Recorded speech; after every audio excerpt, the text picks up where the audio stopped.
Hi, Mayor Gonzales. How are you? I'm good. Thanks for having me here, Maria. Thanks for agreeing to do this interview with me. Of course. I wanted to talk to you about the ranked choice voting experience in Santa Fe since you were a key figure in that story.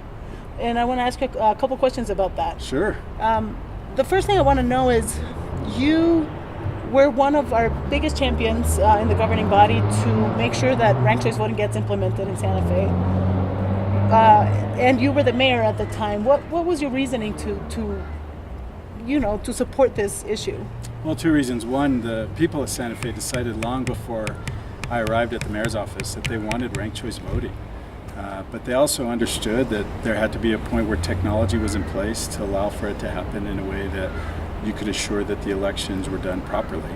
Well, that time had come, and I believed that ranked choice voting was the best way to invite full participation of voters, to assure that in a field where you have more than two candidates, that there would be a mandate for the individual chosen to lead our city, and that when everything was said and done, that you would see that this is a rather easy process to participate in, and it allows you to, through ranking, really state your preferences of who you want to lead you in particular offices.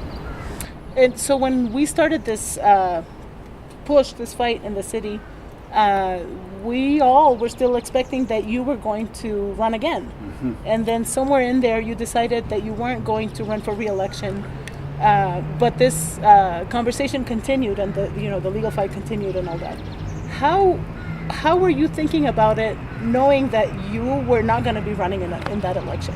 Well, certainly during the summer leading up to my decision, it appeared that the race for mayor would be limited to two individuals. And when I came to the decision with my family to not run, I knew there was an opportunity for lots of participation by people from around the community to put their hat in the ring, to talk about what their vision would be for moving the city forward.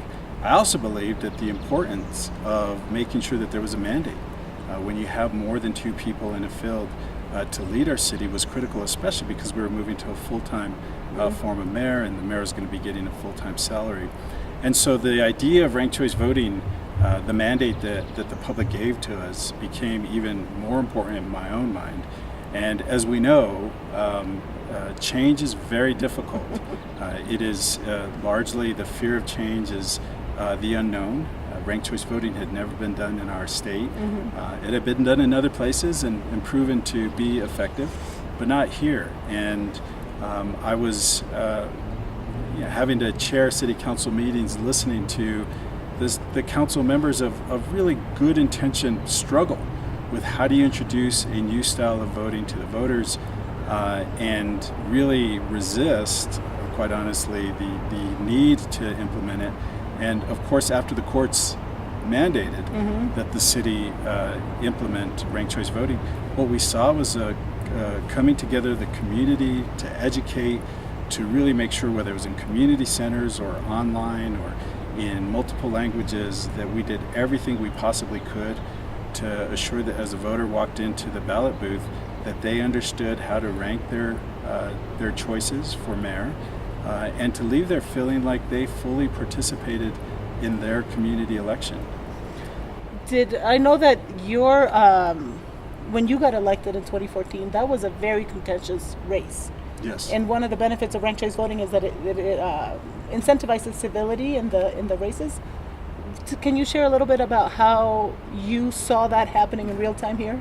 It's a really good point. And when I was elected in 2014, there was three individuals in the race, and I believe I was elected with 33 or 34% of the vote. And clearly, I wanted to be able to have a stronger mandate going in, but much the way elections go, it was driven by just a lot of bickering, and there was some ugliness in it, as we see in elections today. But what we saw in 2018 in this ranked choice voting was the importance of making sure that candidates kept things very positive, because if they weren't the first ranked choice or the first choice, they wanted to make sure they were the second choice or the third choice. And so you needed to elevate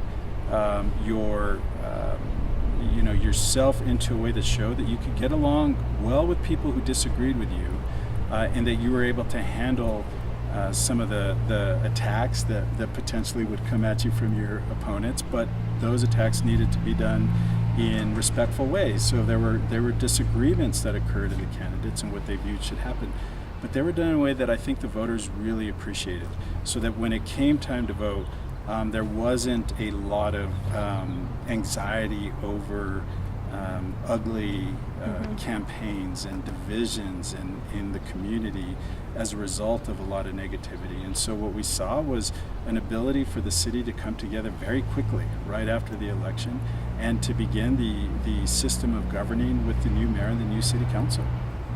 So following up on that, ranked choice voting obviously changed that election, and election day was very different. But how do you think this whole issue with ranked choice voting has shifted our community in general, like beyond election day, the whole campaign process and the way that the community works now?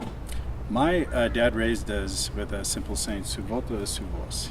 From the time I turned 18, I knew that I was going to vote, and I was going to vote every election opportunity that I had. But what we have found out that many people in our community are very disengaged. They're not really participating at the ballot box, and therefore their voices are not heard. And in many respects, that's because they just kind of believe that people aren't going to listen to them, or that there's not going to be a mandate for issues that they believe are critically important for them. And so what we have now is this opportunity for your voto to be your voice by fully participating in the ballot. And when I say that, that means that you really get to rank who is my number one choice, and if there's 5 people as there was running for mayor here in Santa Fe, who your 5th choice would be, or you don't rank at all. You're given the full option of how you want to participate in the ballot, but it assures that you have the ability to rank your choices based on who you think is most ready to lead our community or our state. And what we've noticed is that there is a lot more interest with people who weren't otherwise engaged in the voting process, that they really felt like, well, if my number one choice doesn't make it, I want to make sure that my number 2 choice makes it, so I have to show up. And we're seeing that people who are running for office, that there's a more civil discourse that's taking place, and that's what we need in our communities. It's what we need in our state. It's what we need in our country. We want people running for office that have solutions to problems, that are ready to unite communities, address the most pressing issues that are there. And the best way we can assure that those individuals are in place to lead is to go out and vote. And we have to make it as simple as possible. And ranked choice voting proved to us right here in Santa Fe that it's very easy to show up and rank your choices. And then at the end of the night, know very quickly, once everything has been tallied, who the winner is. And that winner will have more than 50% of the vote. Therefore, they have a mandate to lead our communities, or hopefully our state. Did you see that the state of Maine conducted their whole primary elections with ranked choice voting? It went very well. That's the consistent track record of ranked choice voting. It takes a community's belief that the voter is well educated and can actually rank their choices, but it also takes a commitment to educate and to go out and encourage people to vote. And many times what we've seen in the past was very light announcements about voting taking place or encouraging people to step out to vote. What we had to do here is really get out into the community and make sure that through a series of community meetings, through mock elections online, through engagement of the media, that we were really getting the word out that this election was going to be different, so that people would know what to do when they received their ballot. And what we saw was more enthusiasm, more people participating, and it really helped us set the course for all future campaigns being more civil discourse, and certainly making sure that whoever's elected is elected with more than 50% of the vote, which ultimately is an important part to be able to have a mandate to lead our community. What was your experience as a Santa Fe voter with your ranked ballot? Are you an election day voter, or tell me I ended up going. No, I voted early, and it was it was actually, I was a little giddy. It was fun to be able to vote on the ballot for everybody, but just had to rank the choice. And there was a lot of thought given on, who would be my second and third choice, who would be my fourth choice. Do I want this person as my fifth choice?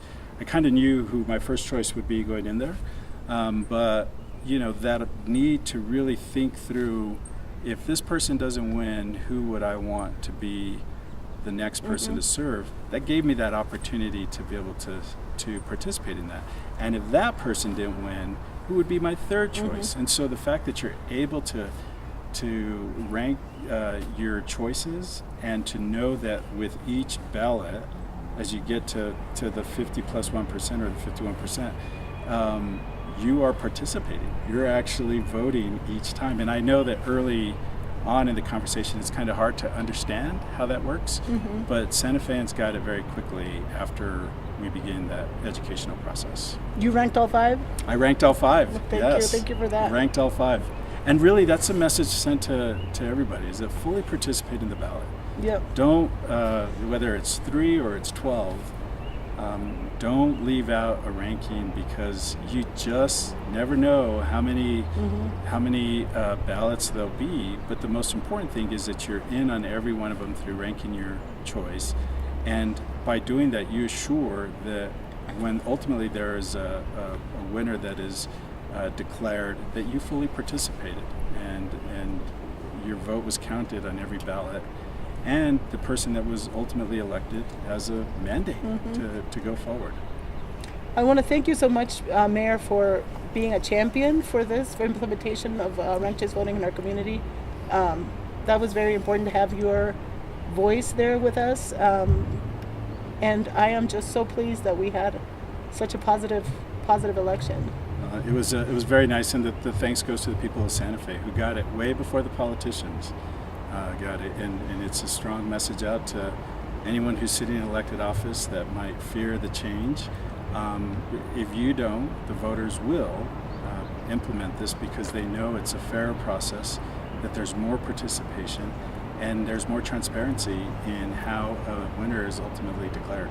Can we count on you to help us advocate for this in other municipalities? Absolutely. Excellent. 100%. Thank you so much, Mayor. Of course.